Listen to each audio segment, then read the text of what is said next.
பத்மநாபன் மனைவி சொல்கிறாங்க, பிரிஞ்சிடலாம் ஜி அப்படின்னு. உடனே மும்பையிலிருந்து கிளம்பி சாமிகிட்ட ஒரு ஆலோசனை கேட்கலான்னு அந்த குடும்பம் வருது. உடனே பன்றிமலை சாமிகள் சொன்னார், ஒரு மட்டை தேங்காயை வாங்கிட்டு வா. மட்டை தேங்காய்னா உரிக்காத தேங்காய். பழங்காலத்தில் கடைகளில் அப்படி தான் இருக்கும்.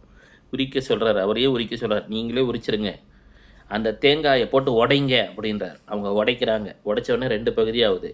திருப்பி இப்படி சேருங்க அப்படின்னார். சேர்ந்ததுக்கப்புறம் இந்த தேங்காய் பிரியவே இல்லை, முழு தேங்காவாக மாறிடுச்சு.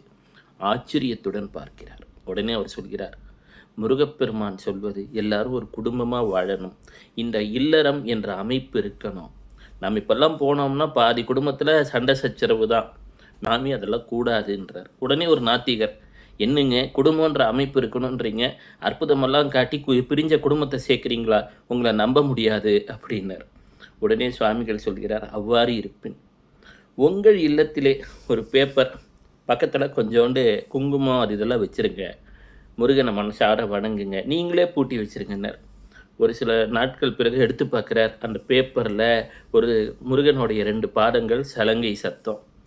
உடனே அந்த நாத்திக அன்பர் வந்து இவரை வணங்கி, ஐயா என்னை மன்னிச்சிருங்கன்னார்.